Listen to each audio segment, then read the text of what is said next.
নমস্কার বন্ধুরা, কেমন আছেন সবাই? গল্প যেখানে সত্যি চ্যানেলের আরও একটি নতুন গল্পে আবারও আপনাদের সকলকে স্বাগত জানাই। ইতিমধ্যেই আমরা বহু গল্পে আপনাদের ভালোবাসা পেয়ে সমৃদ্ধ হয়েছি। আমাদের উন্মাদনা আরও বেড়ে চলেছে।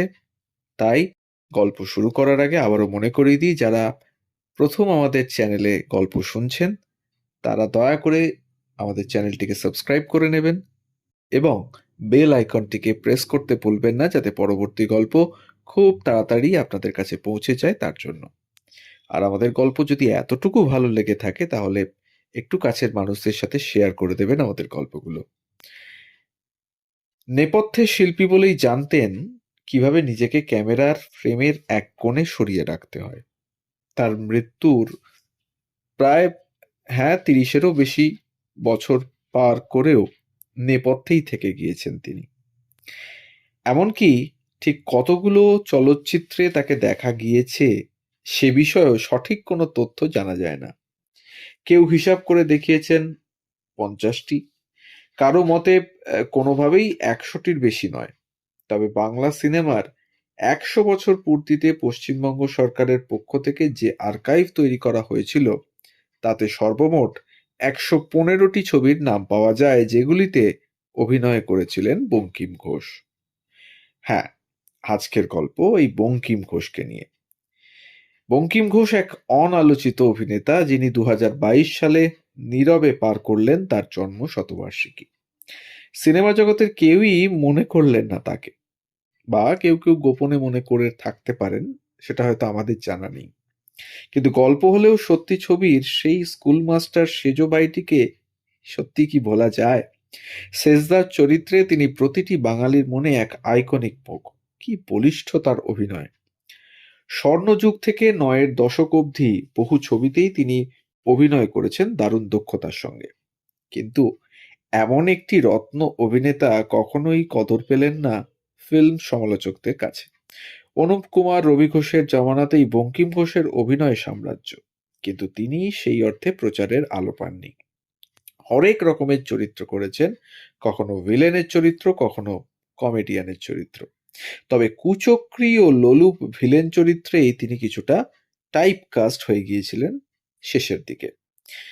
22শে অক্টোবর 1922 সালে কলকাতায় বঙ্কিম ঘোষের জন্ম।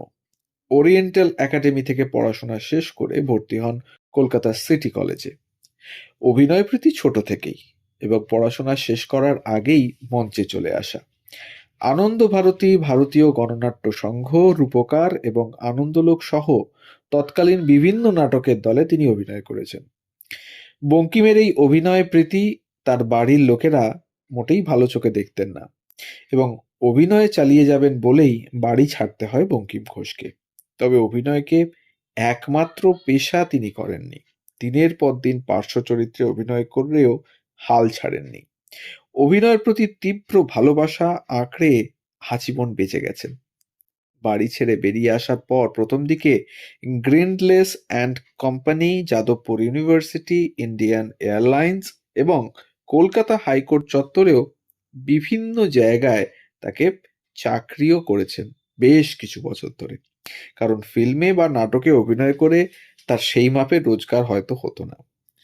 প্রথম দিকে গ্রিন্ডলেস অ্যান্ড কোম্পানি, তারপর যাদবপুর ইউনিভার্সিটি, ইন্ডিয়ান এয়ারলাইন্স এবং কলকাতা হাইকোর্ট সহ বিভিন্ন জায়গায় কেরানির পদে তিনি চাকরি করেছেন। অভিনয়ের পাশাপাশি ফুটবল, বক্সিং এবং শরীরচর্চায় গভীরভাবে আগ্রহী ছিলেন তিনি। ছোটবেলায় টানা 5 বছর বেঙ্গল বক্সিং চ্যাম্পিয়নশিপও জিতেছিলেন বঙ্কিম ঘোষ, যা কেউই আর মনে রাখেননি হয়তো।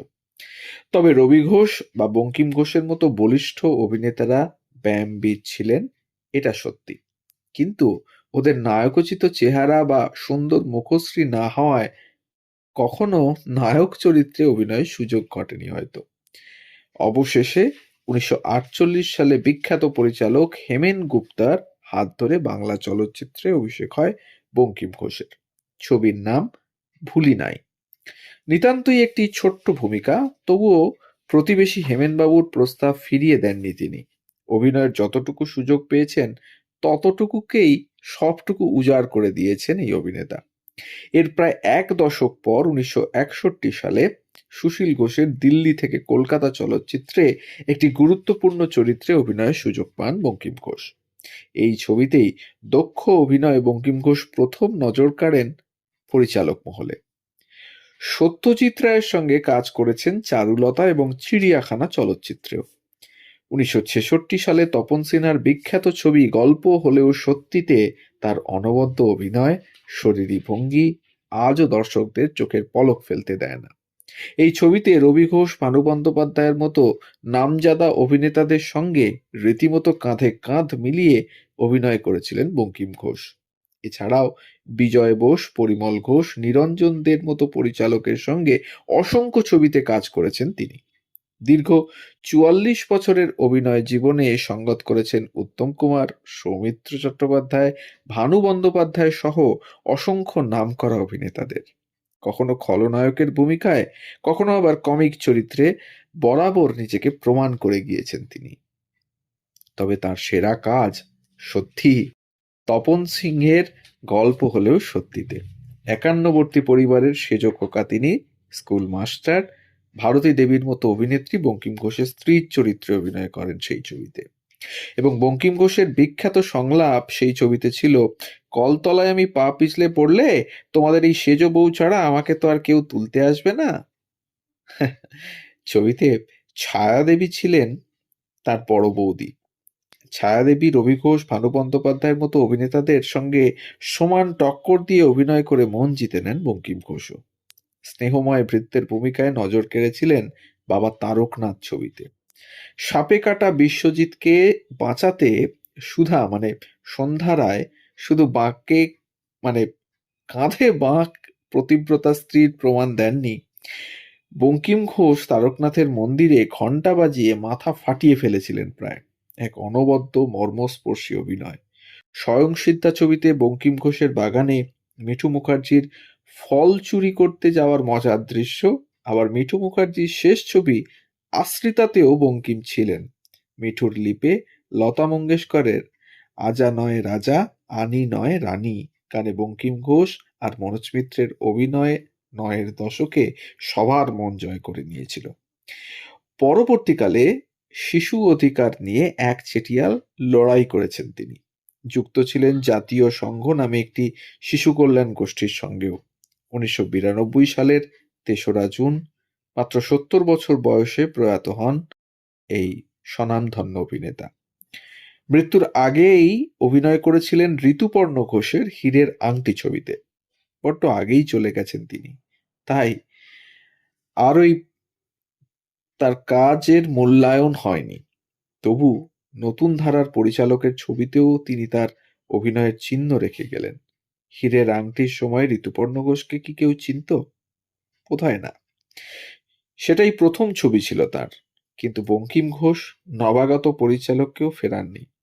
সেই ঋতুপর্ণর হীরের আংটি দিয়েই বঙ্কিম ঘোষ নতুনভাবে নতুন প্রজন্মের ভিতর জনপ্রিয় হলেন, অবশ্যই তার মৃত্যুর পর। তো বন্ধুরা, এই ছিল আজকের গল্প। বঙ্কিম ঘোষের একটা ছোট্ট জীবনী আপনাদের সামনে তুলে ধরলাম এই গল্পের মাধ্যমে। আবারও মনে করিয়ে দিই, যদি আমাদের গল্প আপনাদের ভালো লেগে থাকে এতটুকু, তাহলে অবশ্যই আমাদের চ্যানেলটিকে সাবস্ক্রাইব করে একটু পাশে থাকবেন। বেল আইকনটিকে প্রেস করতে ভুলবেন না, যাতে পরবর্তী গল্প খুব তাড়াতাড়ি আপনাদের কাছে পৌঁছে যায় তার জন্য। আর একটু লাইক, কমেন্ট আর শেয়ার করে পাশে থাকবেন, যাতে আমরা আমাদের গল্পগুলোকে নিয়ে পৌঁছে যেতে পারি আরো অনেক মানুষের কাছে। সবাই ভালো থাকুন, সুস্থ থাকুন আর শুনতে থাকুন গল্প যেখানে সত্যি। ধন্যবাদ।